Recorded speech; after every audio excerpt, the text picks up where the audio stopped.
It's time for Patrick CC. Lil Mabu is a fake gangster, but nobody cares. He a fake gangster, isn't he? All right, let's see what this white boy doing. Lil Mabu is an 18-year-old drill rapper who is He's 18. I know you fucking lying. What the hell?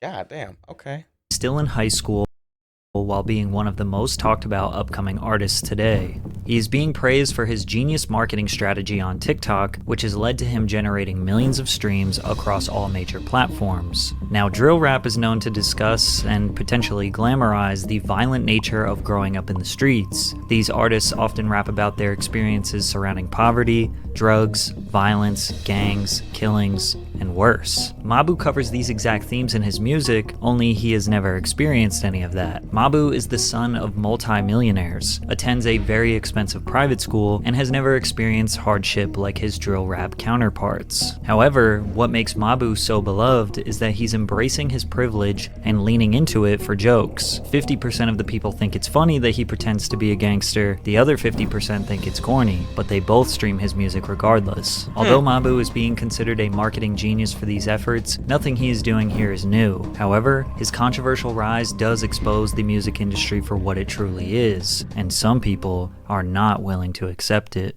Typically, when a white rapper gets any type of attention on the internet, they're rejected, labeled corny, or a culture. Hold on now. Macklemore was spitting on Thrift Shop. Hold on now.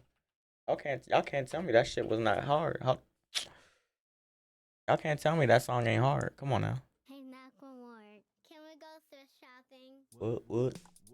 What? That song go hard. White rapper gets any type of attention on the internet, they're rejected, labeled corny, or a culture vulture. Mac Miller got this treatment, so did Post Malone. And that's because this stems from a long history of white artists stealing from black artists. Now combine that with a white rapper who is also making music that is inherently violent, adjacent to street life and gang life. One in the head in case my ops dissin'. I got goons by my side. Cock one, make the block run. Ops duck. People immediately question. Hey Patrick, can you like not maybe sing or like just verbally say lyrics like that? Can you actually like rap them, please? Thank you. Question the validity of Mabu's claims based on his appearance. We saw the same reaction with drill rapper Max the Demon. Turns out he was actually as real as it gets when it comes to the stuff he raps about. The difference between Max and Mabu is, well, Mabu is kind of exactly who you think he is. Stay hydrated. Now there are some Ain't that rap, brother? I don't got nothing to hide. Here we go. Stay hydrated. rumors circulating that Lil Mabu is the son of a record label executive named Jeffrey Vaughn, which is false. Mabu was labeled an industry plant as soon as he blew up, which is pretty common for most artists that seemingly pop up out of nowhere. However, Mabu's real name is Matthew DeLuca, which Matthew.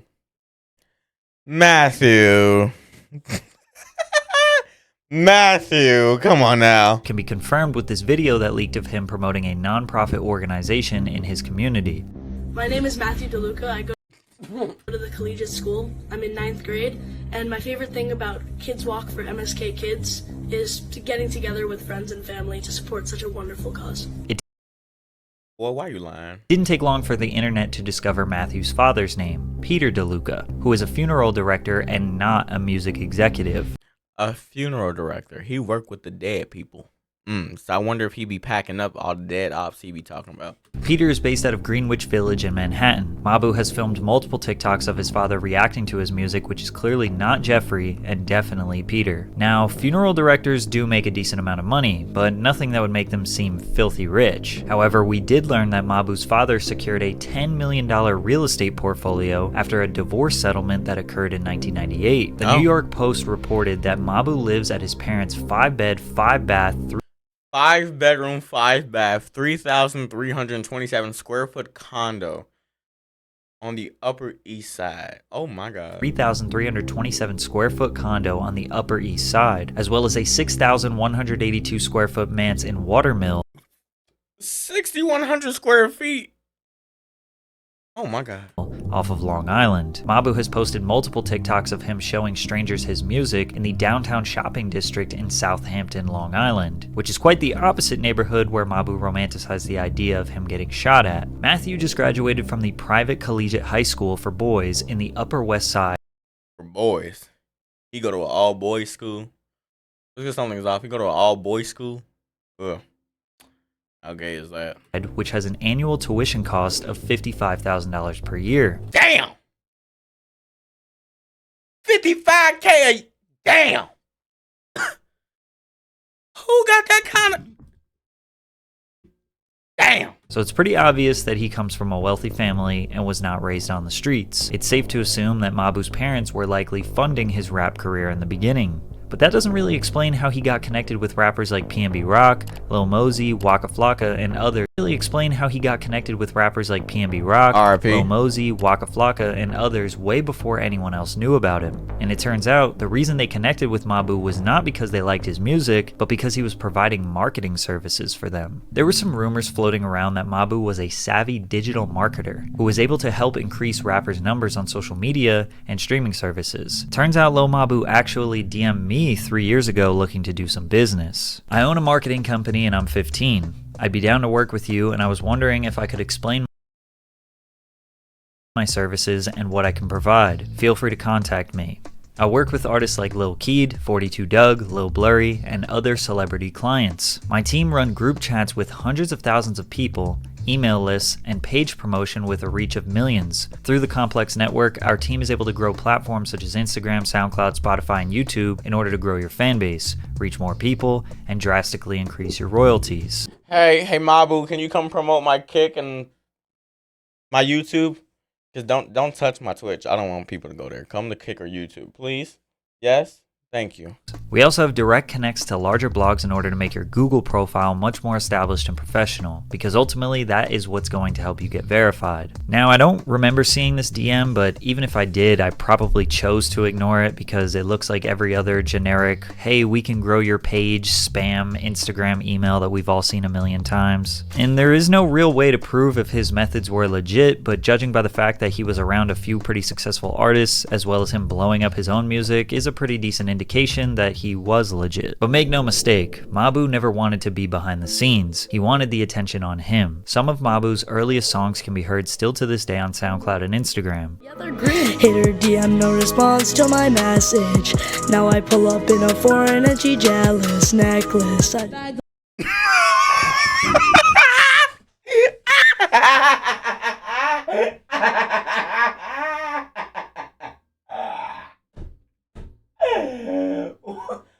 What was that shot?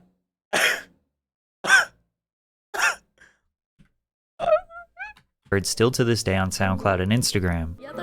Hater DM, no response to my message. Now I pull up in a foreign and she jealous necklace. Hey, yo, Lucy. Hey, Lucy, look, bro. You look like you got some competition, man. Nerd too. Anybody who's an artist in my chat, y'all got some competition. Lil Mabu back in the day was I gotta hear that again, bro. Heard still to this day on SoundCloud and Instagram. No, Silver, no, not you. Actual people who make music. Hater DM, no response to my message.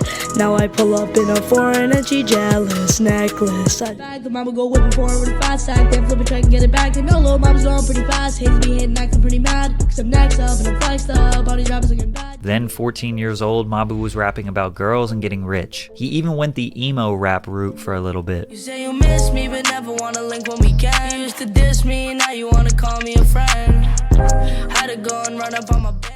From here, he experimented with New York drill with his song Move It. He even paid me to listen to his song when I used to listen to my subscribers' music. I gave him some feedback, and he appreciated it. However, Mabu's youthful voice and heavily off-key crooning wasn't getting the attention he thought he deserved, and when his voice finally dropped, he had unlocked even more potential. The song Demon Time was paired with a music video on Damn, Pat, why you had to say it like that? He had unlocked, he wasn't getting the attention he thought he deserved, and when his voice finally dropped, hey,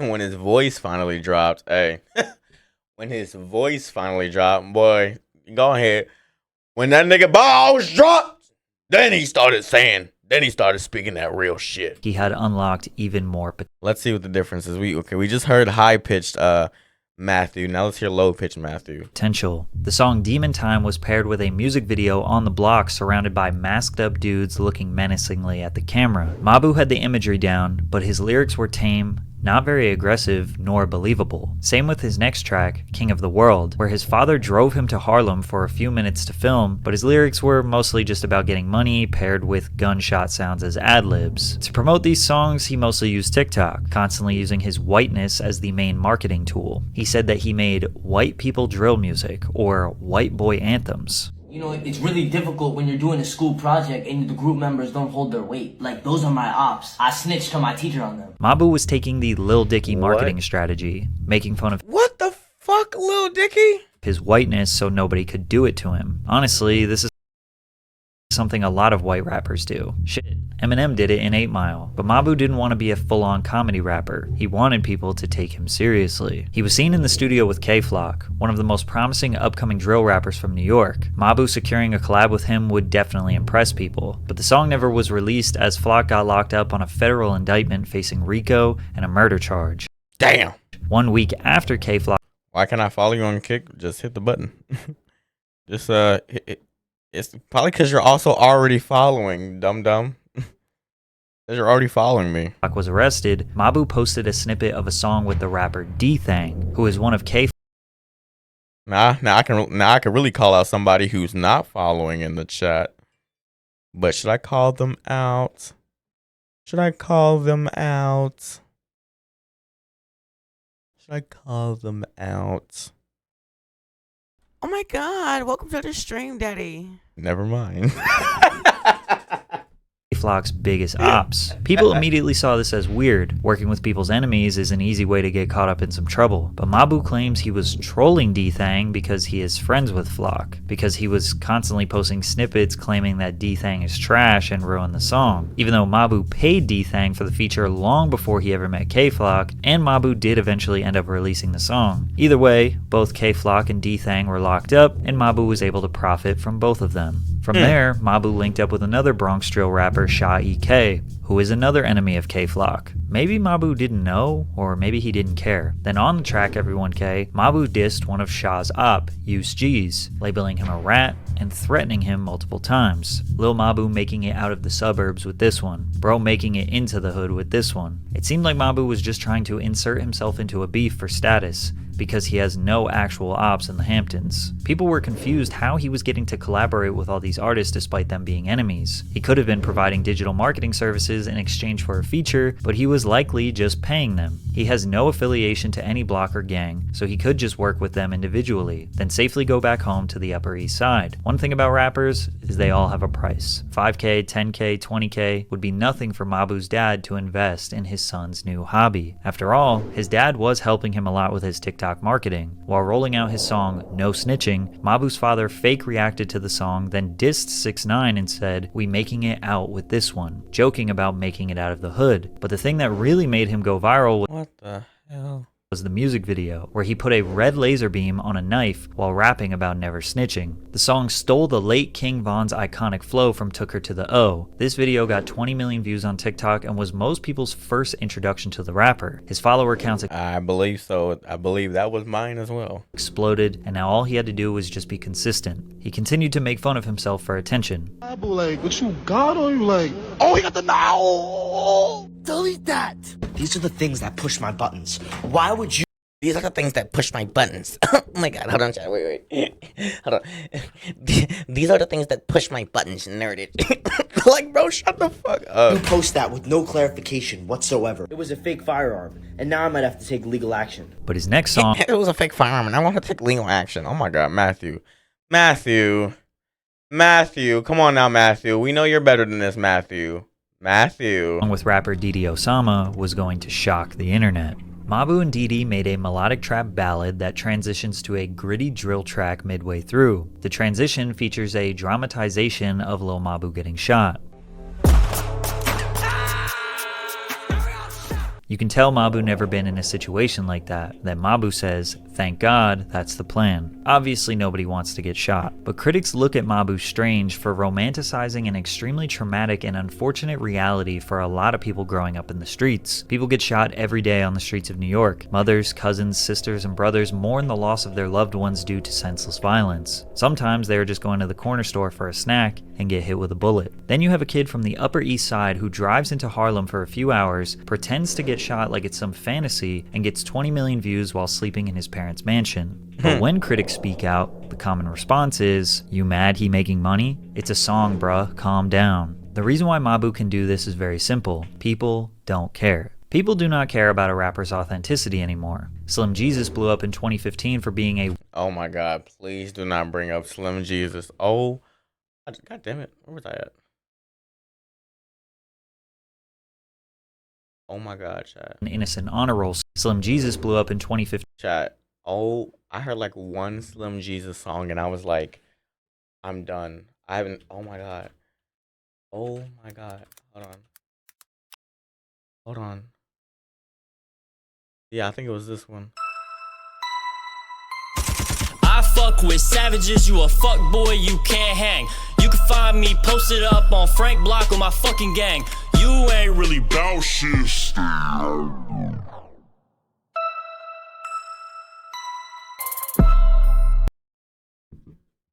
5 gifted and I'll turn this off right now. Please, someone give 5 subs.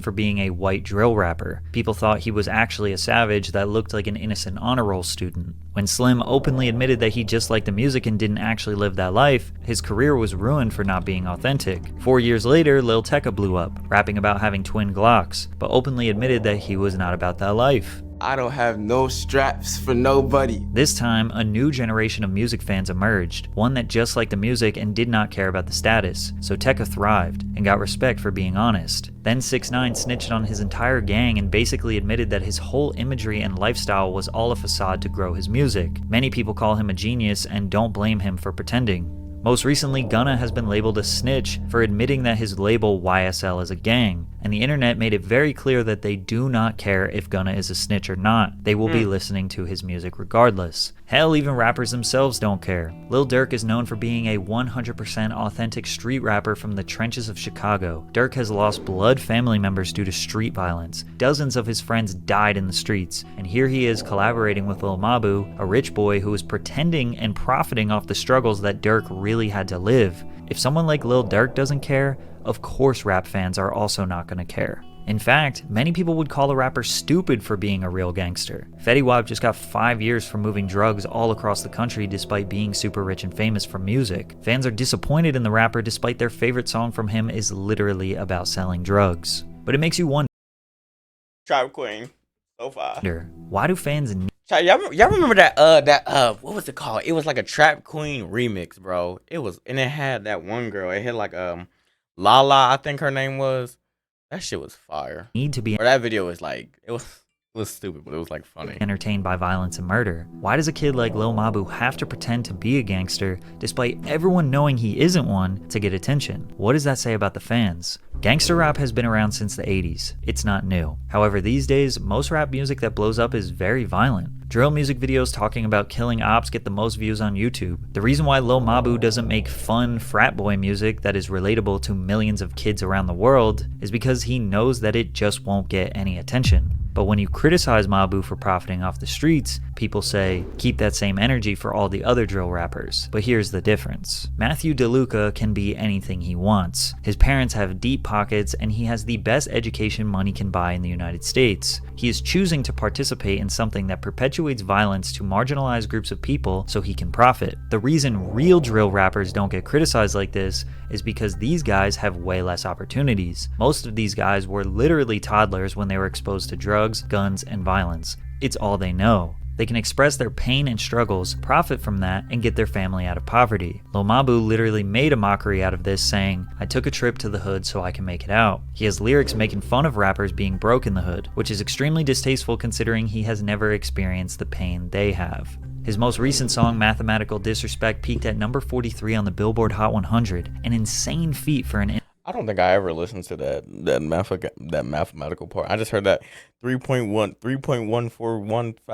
that the pi verse, and that was it. Independent artist. But again, if labels are trying to sign him for millions, his daddy already has that, so he doesn't need to take it. So him being an indie artist isn't really much of a flex. Most rappers sign really bad deals because they know they might never get an opportunity to make 6 figures in their life. They can't afford a fancy lawyer to read the contract, and they get taken advantage of for trusting the label.